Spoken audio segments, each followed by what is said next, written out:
Hi friends, welcome to homework. Okay. ഇന്ന് നമ്മൾ ഉണ്ടാക്കാൻ പോകുന്നത് ഒരു സൂപ്പർ ഫിഷ് കറിയാണ്. എന്ത് ഫിഷാ? ആവോലി ഫിഷ് കറിയാണ് ഉണ്ടാക്കാൻ പോകുന്നത്. അപ്പോൾ നമുക്ക് വീഡിയോയിലേക്ക് പോവാം. വളരെ ടേസ്റ്റി ആയിട്ടുള്ള ആവോലി കറിയാണ് ഉണ്ടാക്കാൻ പോകുന്നത്. നമ്മൾ ആദ്യമായിട്ട് ഫിഷ് നന്നായിട്ട് കഴുകിയെടുക്കുക. 1 കിലോ ഫിഷാണ് നമ്മളിപ്പം എടുത്തിട്ടുള്ളത്. മറ്റ് ചേരുവകൾ എന്തൊക്കെയാണെന്ന് നോക്കാം. Fish curry masala 1 table spoon, Kashmiri chilli powder 1 table spoon, മഞ്ഞൾപ്പൊടി 1/4 ടേബിൾ സ്പൂൺ, ഉപ്പ് 1/2 ടേബിൾ സ്പൂൺ, കടുക് 1/2 ടേബിൾ സ്പൂൺ, കുരുമുളക് പൊടി 1/4 ടേബിൾ സ്പൂൺ. ഇനി മറ്റ് ചേരുവകൾ: തക്കാളി 1 വലിയ ഉള്ളി 1, ഇഞ്ചി 1 ചെറിയ കഷ്ണം, പച്ചമുളക് 2, വെളുത്തുള്ളി 3-4 അല്ലി, പിന്നെ കുടംപുളി 4 പീസ്. പാൻ ചൂടാക്കിയ ശേഷം അതിലേക്ക് 2 സ്പൂൺ എണ്ണ ഒഴിച്ചു കൊടുക്കുക. വെളിച്ചെണ്ണയോ സൺഫ്ലവർ ഓയിലോ യൂസ് ചെയ്യാം. എണ്ണ ചൂടായി കഴിയുമ്പോൾ അതിലേക്ക് അരിഞ്ഞു വെച്ച പച്ചമുളക്, ഇഞ്ചി, വെളുത്തുള്ളി എന്നിവ ചേർത്ത് കൊടുക്കുക. നന്നായിട്ട് ഇളക്കിയെടുക്കുക. ഇതിലേക്ക് വലിയുള്ളി ചേർത്ത് നന്നായിട്ട് ഇളക്കുക. അതിനുശേഷം ഉപ്പ് ചേർത്ത് കൊടുക്കുക. ഉപ്പ് ചേർത്ത് നന്നായിട്ട് വഴറ്റിയതിന് ശേഷം മറ്റ് പൊടികളെല്ലാം ചേർത്ത് കൊടുക്കുക.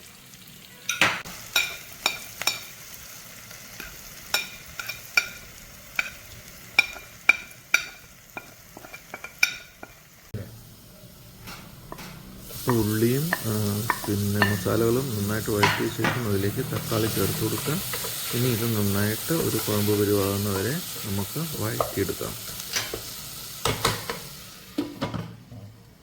വഴറ്റിയ തക്കാളി ഉള്ളിയും നമുക്ക് ഇനി ഒരു മിക്സിയുടെ ജാറിലേക്ക് ഇടാം. അതിനുശേഷം ഒരല്പം വെള്ളം കൂടെ ചേർത്ത് ഇതിനെ നമുക്കൊന്ന് അടിച്ചെടുക്കാം.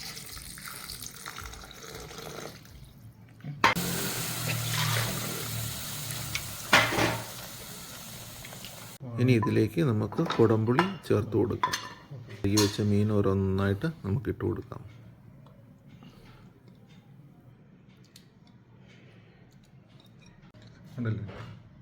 ഇനി നമുക്ക് പാത്രം അടച്ചു വെച്ച് നന്നായിട്ട് തിളയ്ക്കുന്നവരെ വേവിച്ചെടുക്കുക.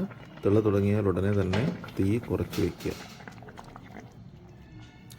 തീ കുറച്ച ശേഷം പിന്നെ നമ്മൾ മീനൊന്ന് നന്നായിട്ട് ഇളക്കി കൊടുക്കുക. എന്നിട്ട് നമുക്ക് 2 മിനിറ്റ് വേവിച്ച ശേഷം അതിനെ വാങ്ങി വെക്കാം. ഇനി നമുക്ക് മീൻ കടുക് പൊട്ടിച്ചെടുക്കാം. അതിന് വേണ്ടിയിട്ട് ഒരു ചട്ടിയിലേക്ക് 2 സ്പൂൺ എണ്ണ ഒഴിക്കുക. എണ്ണ ചൂടായതിന് ശേഷം നമുക്ക് അതിലേക്ക് കടുക് ഇട്ട് കൊടുക്കാം.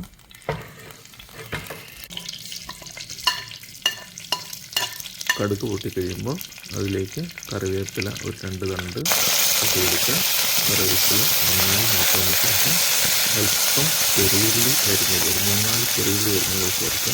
നേരത്തെ റെസിപ്പിയിൽ പറഞ്ഞിട്ടില്ല, അതും കൂടെ ചേർക്കുക.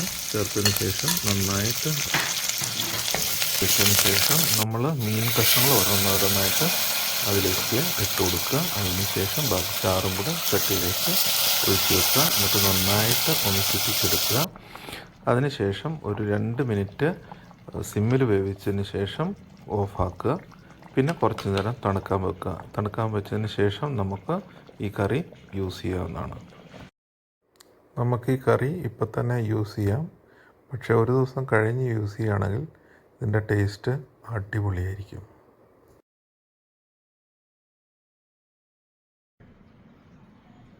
നമ്മുടെ ഫിഷ് കറി റെഡി ആയിട്ടുണ്ട്. നമുക്ക് ടേസ്റ്റ് ചെയ്ത് നോക്കാം. കഴിച്ചിട്ട് പറ, എങ്ങനെയുണ്ട്? സൂപ്പറാ. ടേസ്റ്റ് ഉണ്ടോ? Very good. ഞാനൊന്ന് നോക്കിയേക്കാം. അടിപൊളിയാണ്. ഇത് നമ്മൾ കുറച്ച് നേരം കഴിഞ്ഞിട്ട് എടുക്കുകയാണെങ്കിൽ നല്ല കുറച്ചുകൂടെ ടേസ്റ്റ് കിട്ടും. നിങ്ങളെല്ലാവരും വീട്ടിൽ ട്രൈ ചെയ്ത് നോക്കുക. നിങ്ങൾ വീഡിയോ ഇഷ്ടപ്പെട്ടെങ്കിൽ ഷെയർ ചെയ്യുക, ലൈക്ക് ചെയ്യുക, സബ്സ്ക്രൈബ് ചെയ്യുക. അടുത്ത വീഡിയോയിൽ വീണ്ടും കാണാം. ബൈ.